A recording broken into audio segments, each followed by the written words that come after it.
Arquitecto Maximiliano Moretti, ¿cuál es la diferencia entre un ingeniero y un arquitecto? Bueno, como algo puntual, es difícil de describirlo, pero básicamente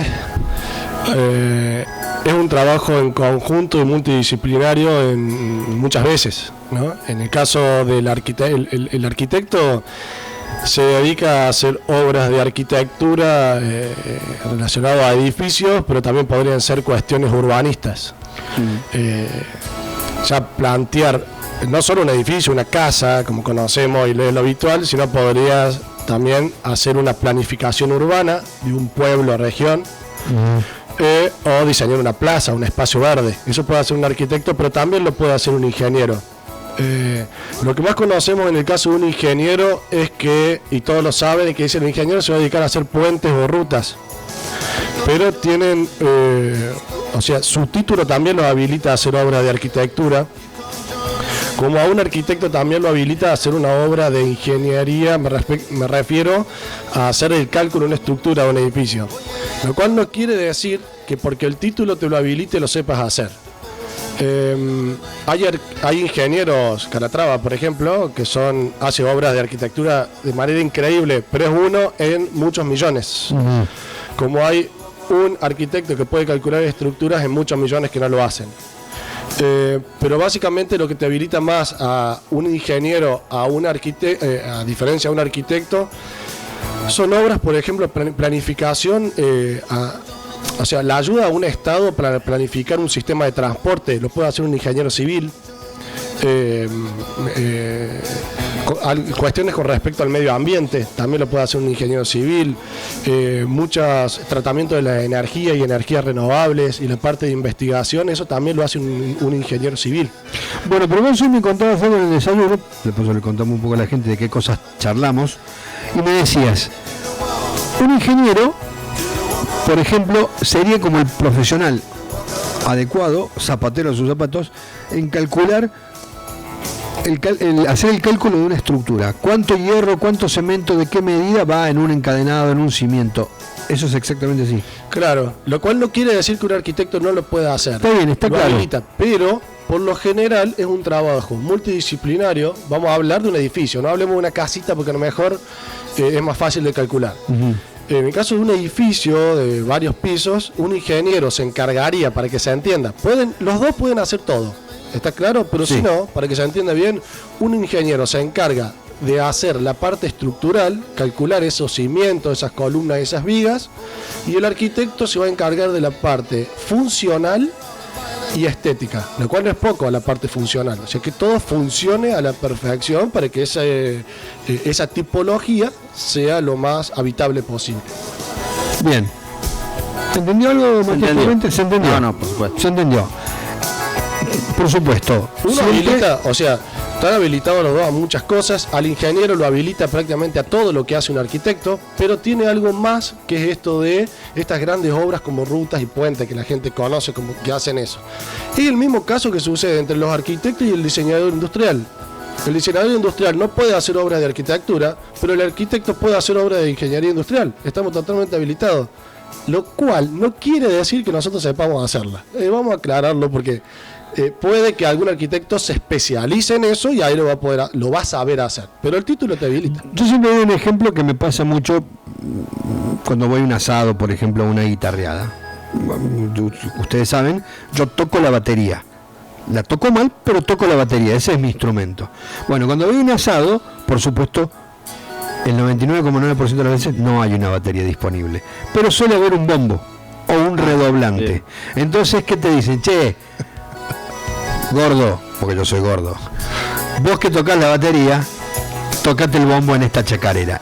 Y yo siempre les explico, el bombo es un instrumento en sí mismo y el ejecutante del bombo es el bombisto, que es un tipo que sabe realmente cómo tocar el bombo. Yo no sé tocar el bombo. Y además, que yo toque la batería no significa que pueda tocar el bombo y menos que pueda tocar cualquier canción. De todas maneras, la verdad es que siempre termino sentado con el bombo en los asados, es así. Pero me parece que es un buen ejemplo para discernir, ¿sí? Como decimos hoy en Refranes y Panes, zapatero a tus zapatos.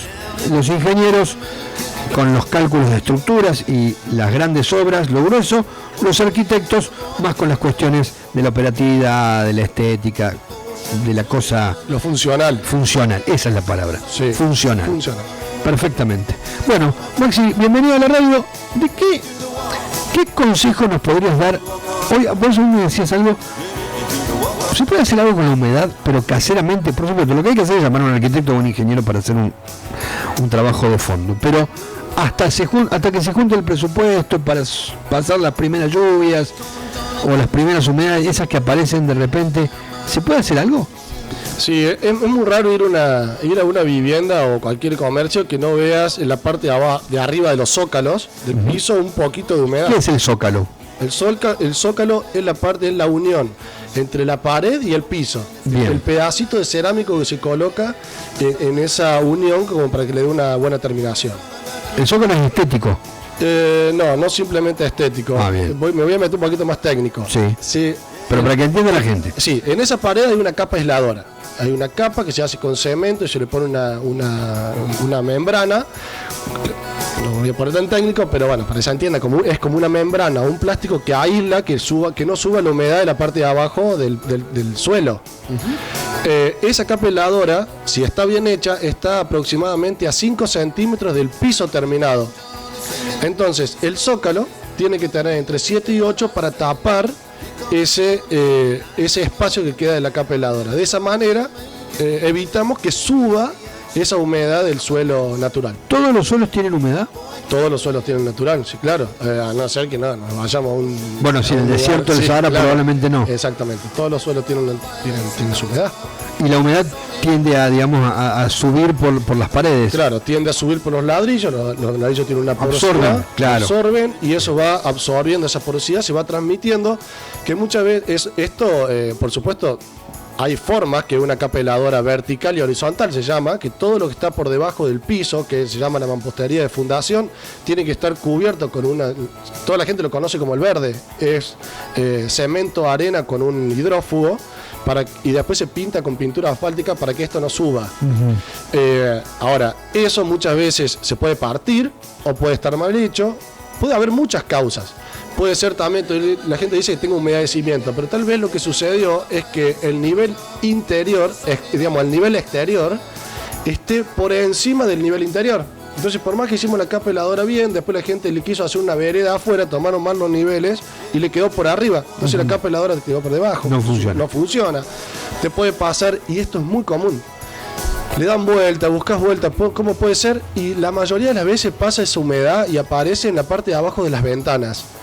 Y eso es porque en los umbrales, que sería la parte de la piedra o cerámico, lo que sea, de la parte de la ventana de abajo, va filtrando esa humedad, por eso por los bordes. Eso yo lo que le recomiendo es verificar en todas las ventanas, colocarle sellador, que es un sellador elástico, no me sale ahora, pero ¿El famoso Fastix? El Fastix. El famoso Fastix. Sí, no quería dar una marca, pero sí, es un Fastix traslúcido, el transparente, que colocás ahí. Pero ese colocado entre la construcción y el marco de aluminio sería. Claro, en este vamos caso. a suponer entre la abertura y ese umbral, ya sea de piedra, de cerámico o a lo mejor tienes simplemente cemento. La pared. Tomarle toda la junta. Le puedo dar el ejemplo con una bañera. Con las bañeras le ponen toda esa junta alrededor para que no vaya filtrando. Bueno, sucede lo mismo en estas ventanas exteriores. Lo que filtra es la lluvia cuando... Exactamente, la lluvia va ingresando tal vez por los costados de estas aberturas, principalmente se está dando mucho con las aberturas de aluminio, porque no están 100% selladas en la unión del vértice de abajo. En esa parte de unión, cuando se coloca, se mueven un poco, obviamente a simple vista no se nota, pero el agua filtra, entonces ponerle todo alrededor de esta piedra, de este umbral, y también sellar esas uniones, los vértices de las aberturas, ahí donde está la unión de un perfil de aluminio y el otro. Eso lo puede hacer cada uno en su casa. Cada uno en su casa. Y por supuesto después viene gente que le ponen... Antes se usaba el machimbre. ¿Te acuerdas que le ponían machimbre hasta 1 metro de altura para tapar eso? Es más o menos como tirar la mugre debajo de la alfombra.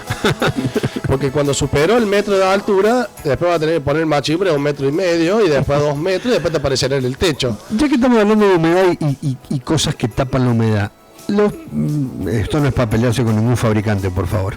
Los paneles de antihumedad, de las placas antihumedad, que la gente dice, mira, se me humedece la pared, bueno, le ponen unas placas de esas que son hasta bonitas, tienen formas, dibujos y demás. ¿Eso solamente tapa? ¿Eso absorbe, seca la humedad? ¿La absorbe, se mancha? ¿Cómo es? No, eso vino a reemplazar ese machimbre de ese momento, ¿no? Que ahora ya no se usa más, pero estás también tirando la suciedad debajo de la alfombra.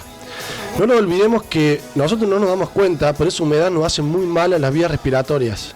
He tenido casos de clientes que vinieron porque los hijos tenían asma y no sabían qué problema tenían y estaban todo el tiempo enfermos, y se terminó solucionando simplemente porque, claro, no se daban cuenta, la casa en la parte de abajo estaba llena de humedad y eso absorbía a los niños, le hace muy mal, y a los grandes también, obviamente. Entonces, poner esas placas, estás tapando un problema que tenés, pero la humedad sigue en el agua. La humedad sigue aunque no se vea. Exacto. Después hacen mucho que van cortando la pared y le van poniendo cemento y como que van creando una nueva capa aisladora. Tampoco sirve, porque el tiempo de fraude de eso hace que se agriete la casa, que no, la humedad va a seguir subiendo. Yo recomiendo, y la mejor solución es hacer inyección de silicato de potasio. Es un líquido, es un tratamiento costoso, pero definitivo. Es un líquido. Hay personas que me han dicho, sí, vos sabés que yo lo hice, pero no me funcionó. Pero después yo preguntando cómo se lo habían hecho mal. Siguiendo los pasos adecuados, colocando la cantidad de líquido adecuado y todo, se crea una nueva capa aisladora y de eso hace que no vuelva, que funcione a la perfección. ¿Cuál es el principio de funcionamiento del silicato de potasio? El silicato de potasio lo que hace es un líquido que al liberarlo en contacto con el ladrillo se va colocando con unos embudos, dependiendo del grosor del muro, del tipo de ladrillo que tiene. Se trabaja de un solo lado del muro y se le da una cierta inclinación entre 30 y 45 grados, dependiendo de ciertas cuestiones, y se coloca entre 3, 4 litros y medio por metro lineal, y eso hace que el ladrillo absorba este líquido. Una vez que seca eso, crea una lámina, algo similar a una laca.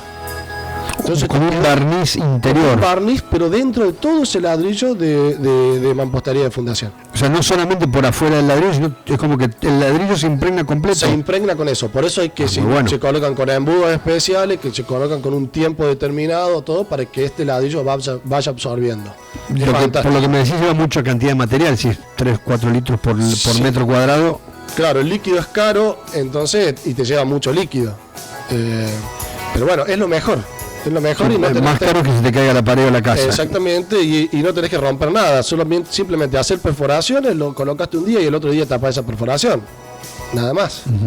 Entonces eso está bueno, y por ahí en muros que dan al exterior se trabaja del lado de afuera, entonces no ensucias tu casa, el interior. Pero por supuesto, para hacer eso tenés que estar seguro de que sea un problema de humedecimiento, porque si te comento como antes, que pasa por la ventana o que el nivel exterior es superior al nivel de piso interior, no te va a funcionar. Está bien, o sea que antes de tomar estas determinaciones, llamar a un especialista, amigo, al arquitecto Moretti, que te haga el diagnóstico. Sí, o a cualquier otro, saben mucho, pero sí, hay que por ahí hay gente que por no contratar a un profesional lo quieren hacer para ahorrarse unos pesos. Yo siempre digo, la idea nuestra como profesionales es ganarnos nuestros propios honorarios. Me refiero, si te estás haciendo una casa y tenés, voy a dar un ejemplo, ¿no? Un ingreso de un portón de 5 metros de largo, ¿para qué hacer una zapata corrida, todo un cimiento de largo cuando ahí no tenés carga? Es preferible hacer una viga riostra, ahorrar en mano de obra, ahorrar en materiales, y con eso me gané mis honorarios. Bueno, ¿qué sería una zapata? ¿Usted sería un portón de 5 metros en su casa, Clemente? No. Un portón de 5 metros, van a entrar varios coches ahí, ¿eh? No. Hay un billete si hace alguien un portón de 5 metros. Entran dos nada más. Entran dos nada más. Bueno, la verdad que la última pregunta por hoy. Sí. Que yo la verdad que lo digo y sé lo que es, pero me gustaría que vos lo expliques con conocimiento de causa. ¿Qué son los amenities? ¿Por qué hay amenities en C1, por ejemplo? O en los grandes hoteles. No sé qué es. Yo creo que fue obviamente a una demanda en consecuencia. Una demanda del público consumidor. Del público, exactamente. no te podría dar una respuesta, tendría que analizarlo un poquito más. Yo, en este caso, acá surgió por eso, surgió una demanda de que, por cuestiones económicas, por ahí te sale, primero que más cómodo tener un departamentito amoblado. Pero se da mucho también en zonas de turismo, porque la gente si vas a un hotel tenés que salir a cenar afuera y los costos son mayores, cuando podrías tener una cocinita que te cocinas vos y estás muy cómodo.